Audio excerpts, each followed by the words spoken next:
Cette semaine en Rololac, on aura l'essai le Honda Civic 2022.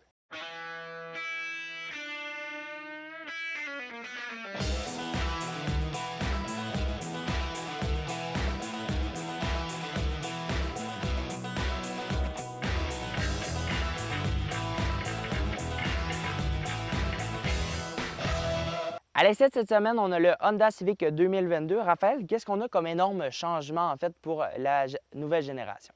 En fait, vraiment, c'est tout le véhicule qui a été complètement redessiné pour l'année modèle 2022. Autant extérieur qu'intérieur, tout a été refait dans ce véhicule-là et vraiment, je trouve que ça lui fait énormément de bien. En fait, comparativement à la version d'avant, celle-là est vraiment un coup de circuit, comme on peut dire, en fait. Donc, vraiment, elle est magnifique, à mon avis. Et je pense qu'elle a vraiment là, tout pour plaire. Donc, excellent véhicule. Si on commence par l'avant directement, là, on va avoir en fait la grille qui va lui donner un aspect plus sport. On aura les phares Odell complètement tout le tour du véhicule à l'avant et à l'arrière. On va avoir des faux phares anti-brouillard là, qui sont juste pour faire beau, mais ça donne un aspect plus esthétique que de ne pas en avoir pantoute. Donc pour ça, moi j'aime beaucoup.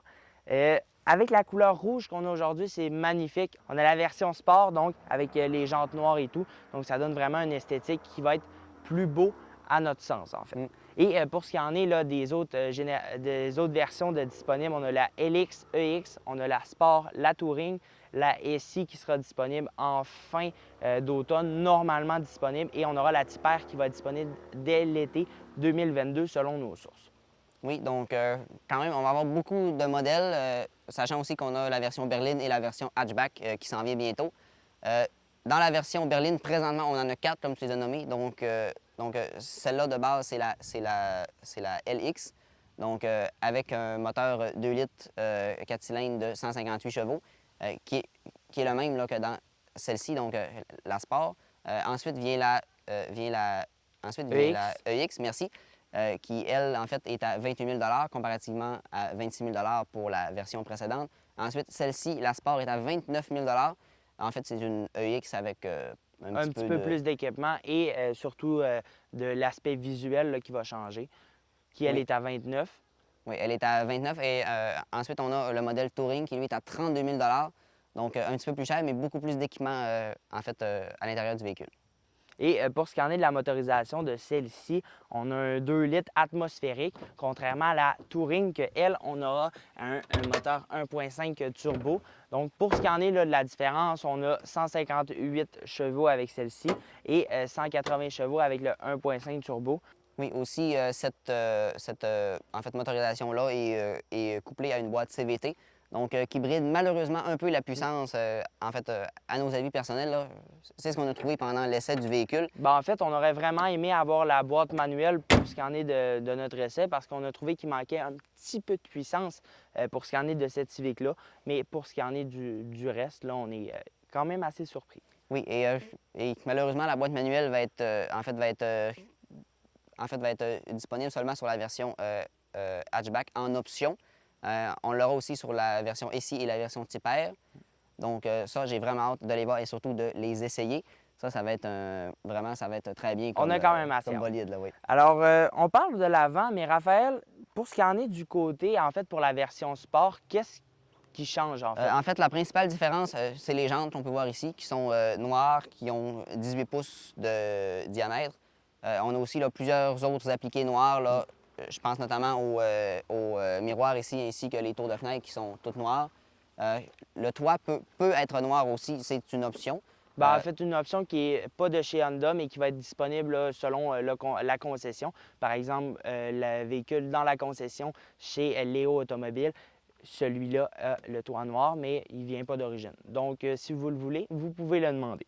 Donc, il n'y a rien d'autre réellement qui change pour ce qui en est du modèle sport. On a aussi l'accès sans clé. Donc, on n'aura seulement qu'à passer notre main, le véhicule va se déverrouiller et on passera notre main ici, le véhicule va se barrer. Et lorsqu'on va quitter sans nécessairement avoir verrouillé le véhicule, on va simplement entendre que le véhicule va se verrouiller par lui-même.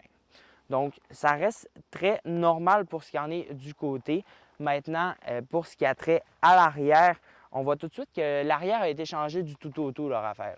Oui, vraiment, les phares ont été redessinés. Ils ont été, en fait, amincis. Donc, vraiment plus beau, à mon sens, là, en fait, pour la Civic.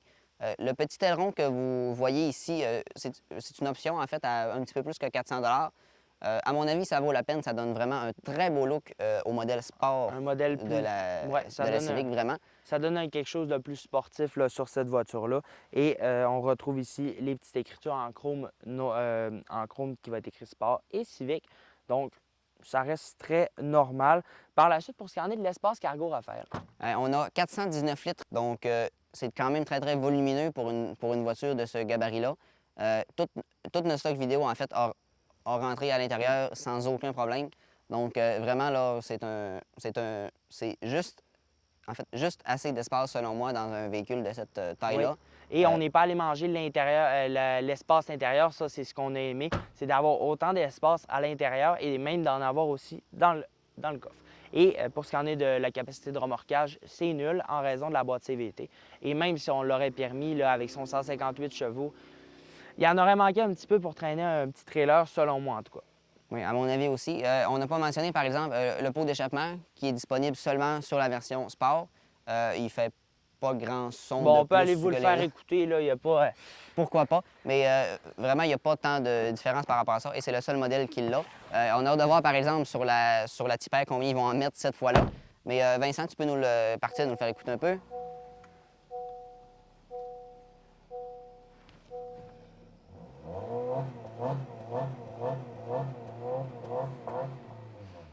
Je ne sais pas si vous l'avez entendu parce qu'il ne fait pas tant de bruit que ça, mais quand même, bon, ça fait un petit style à la voiture néanmoins. Mm. Donc, c'est ce qui fait le tour, je crois, de l'extérieur du véhicule. Maintenant, on peut passer à l'intérieur. Je vous emmène maintenant à l'intérieur du Civic 2022 pour vous montrer que ce n'est pas seulement l'extérieur qui a été redessiné sur ce véhicule-là. Donc, si je m'assois à l'intérieur, je peux vous montrer là, vraiment le nouveau design qui est très beau, qui est très épuré. Donc, vraiment, là, je trouve ça magnifique avec la grosse bouche d'aération qui traverse le tableau de bord au complet. Vraiment, je trouve ça magnifique. Aussi, on a une belle console centrale avec une belle présentation qui est très confortable d'ailleurs. Mais vraiment, c'est très, très beau. Tous les boutons sont très, très accessibles, autant pour le climat que pour la radio, que pour contrôler l'écran. Aussi, ici, on a en fait, le sélecteur de vitesse ici que j'aimerais mentionner. Parce que, en fait, c'est un bâton, pas comme dans la plupart des autres modèles Honda où on a des boutons, ce que moi, personnellement, j'aime moins. Donc, je suis très heureux qu'il ait décidé de conserver ce style de sélecteur de vitesse. Sinon, si je descends plus bas, on a là, les boutons pour changer les modes de conduite. Donc, nous avons Eco, Normal et Sport, qui font une petite différence quand même sur la conduite du véhicule et le comportement du moteur, mais ça s'arrête pas mal là. Sinon, l'écran ici est de 7 pouces. Elle fonctionne très, très bien. C'est très, en fait, réactif à notre toucher. Les menus sont très simples à comprendre. Pour rester sous le thème des écrans, j'en ai un petit devant moi qui fait, en fait, la moitié de la surface. L'autre moitié est occupée par un compteur de vitesse analogique. J'adore la présentation de cet écran-là qui nous affiche plusieurs informations en même temps, plusieurs informations pertinentes d'ailleurs. Donc, vraiment, je trouve ça très, très bien. Sinon, si je me déplace sur le volant maintenant, on a des palettes de vitesse derrière. J'oserais pas vous dire qu'elles servent à changer de vitesse parce qu'on a une transmission CVT, donc il n'y a pas nécessairement de vraie vitesse. Mais ça simule quand même très bien là, le changement de vitesse pour ceux qui aiment un petit peu plus conduire avec une transmission conventionnelle. Aussi, sur le volant, j'ai en bas ici au centre un bouton pour le volant chauffant. J'aime le fait qu'il soit sur le volant parce que, en fait, ça a quand même du sens comme ça. Mais je me suis retrouvé à l'accrocher quand même une couple de fois pendant que j'ai conduit le véhicule. Donc, pour ça, il faut faire quand même un petit peu, attention, mais c'est très bien. Ensuite, ici à droite, on a tous les boutons pour contrôler tous nos systèmes d'aide à la conduite. Sinon, pour terminer, le dernier bouton que je veux vous montrer, c'est lui pour ouvrir le coffre qui se trouve ici dans la porte. Je trouve que c'est un excellent endroit, en fait, pour le placer et non vraiment là, ici, là, dans le bas de la porte comme ça. Donc, vraiment plus facile d'accès. On a juste à rentrer notre main par la fenêtre et être en mesure de le trouver même. Donc, pour ça, je trouve ça très, très bien. Sinon, En fait, j'adore encore une fois les sièges du véhicule qui sont très, très beaux avec la petite ligne grise là, qui est vraiment plus endémique, je crois, au modèle sport du véhicule.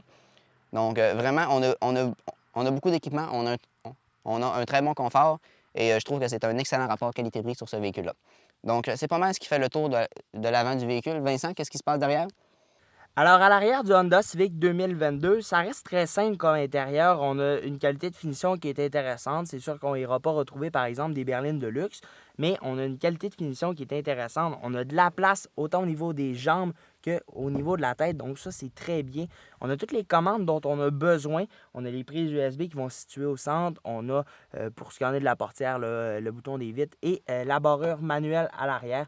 Et la poignée là, qui va avoir changé un petit peu de la précédente génération. On a l'appui-bras qui se situe là.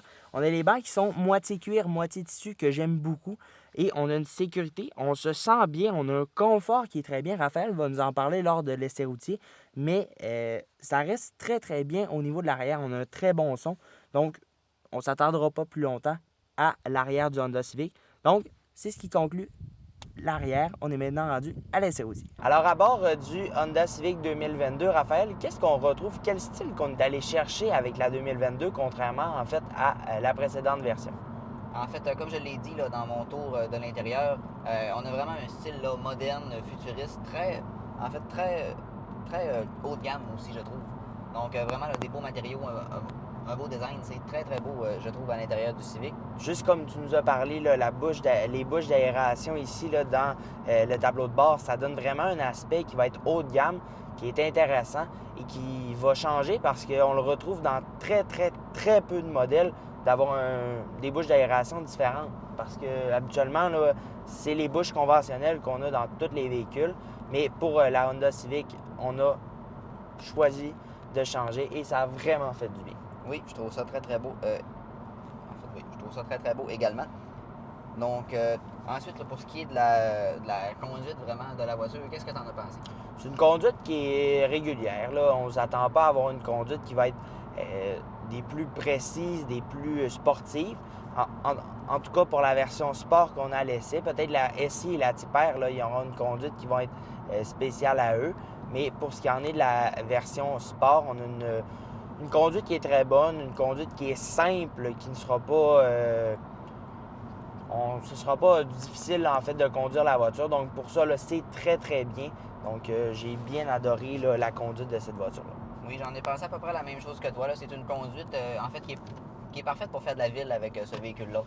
Donc sans être déplaisante à conduire. Non, c'est pas la plus communicative, mais quand même, on a là, en fait un bel agrément de conduite quand même. Et on le sait, là, c'est une voiture en fait qui privilégie l'économie au-dessus de la performance, certain.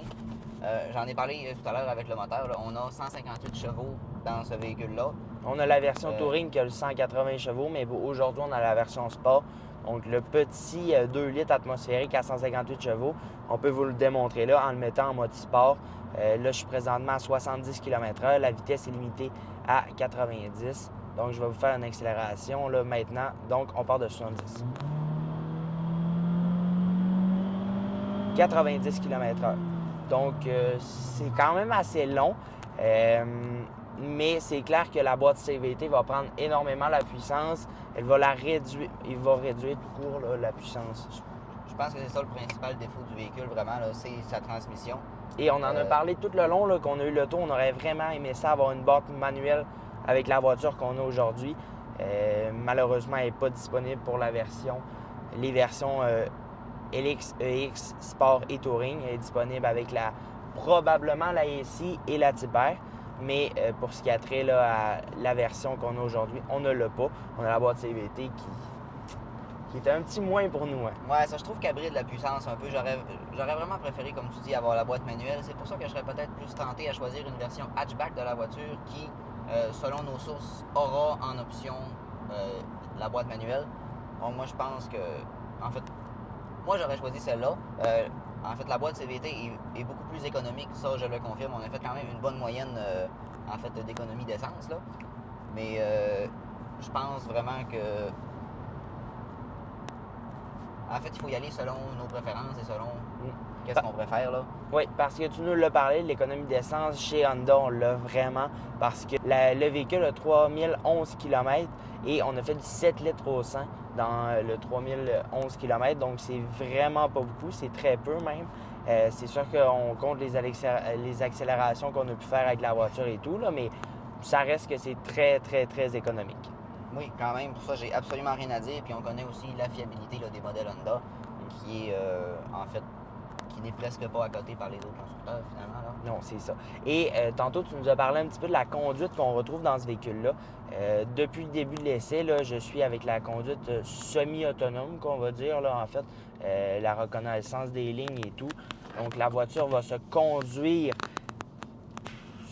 seule, on peut le dire comme ça. Donc, elle va directement là, suivre les lignes et c'est très bien comme système. On a retrouvé très peu de bugs. À quelques reprises, on a perdu les lignes, mais elle s'est retrouvée toute seule. Par la suite, on a le cruise control adaptatif. Donc, on l'active à, par exemple, 90 km/h. On met la distance entre les véhicules et on n'aura aucun problème à ça. Oui, vraiment, on l'a essayé là, dans le trafic hier. Et, le véhicule s'est tout simplement arrêté. Oui, il allait de 90 à 0 km/h sans aucun problème. Il accélérait aussi lorsque le trafic se mettait à avancer. Donc, pour ça, c'est vraiment bien. L'assistance des lignes fonctionne aussi, comme tu l'as dit. Et je trouve que pour le prix qu'on demande de ce véhicule-là, c'est des très bons systèmes. Et en fait, il y a peu de concurrents là, qui, dans ces prix-là, offrent des systèmes autant de qualité, à mon avis. Alors, voici ce qui conclut l'émission de cette semaine. On avait à l'essai la Honda Civic 2022, toute redessinée, toute flambant neuve. Et ça, c'est grâce à nos amis de chez Léo Automobile Honda qui nous ont permis d'avoir accès à ce véhicule-là. Donc, qu'est-ce qu'on a trouvé d'aspects positifs et négatifs sur cette voiture-là? À débuter, la consommation d'essence qui est très, très faible. On a réussi à faire du 7 litres au 100, donc c'est vraiment peu. Par la suite, on a une voiture qui est assez confortable, un système d'infodivertissement qui est facile d'utilisation, aussi un design intérieur là, qui change, qui n'est pas pareil à tous les autres véhicules qu'on peut retrouver sur le marché. Et petit bémol, encore une fois, la boîte CVT qu'on a trouvé désagréable. Et on aimerait peut-être avoir le 1.5 turbo pour ce qui en est de la version Touring. Mais je crois que c'est ce qui conclut l'émission de cette semaine. Alors on se dit à la semaine prochaine.